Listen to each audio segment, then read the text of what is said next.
Welcome back na naman dito sa aking channel. Panibagong araw, panibagong video na naman tayo ngayon. May ibabahagi na naman ako sa inyo ngayon na ritual.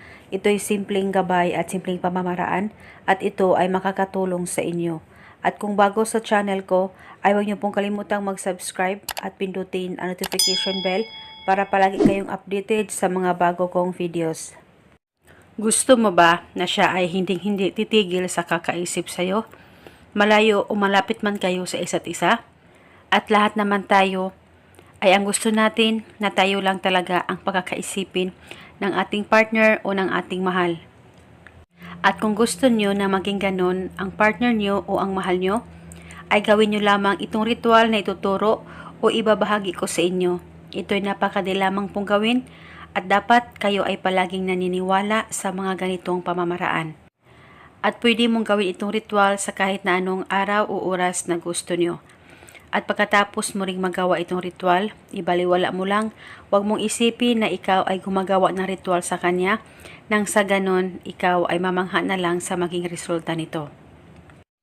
Ang gagawin mo lamang ay kumuha ka lamang ng papel at panulat. At pagkatapos, isulat mo sa papel ang pangalan at apelyido ng partner mo o ng mahal mo ng 3 beses.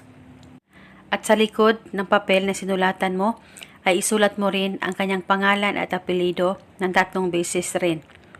At pagkatapos mo nang masulat ito, kumuha ka lamang ng kahit na anong barya at ilagay mo ito sa papel at balutin mo ang barya sa papel na iyong sinulatan. At pagkatapos mo nang mabalot ito, hawakan mo ng mahigpit ang ritual, mag-focus ka, mag-concentrate, ipikit ang mga mata mo, at banggitin mo lamang ang spell na ito. Pangalan at apelyido, ikaw ay hindi titigil sa kakaisip sa akin. Banggitin mo lamang ito ng 3 beses. At pagkatapos, ay iipit mo lamang itong ritual sa bulsa mo at dalhin mo ito kahit saan ka man magpunta.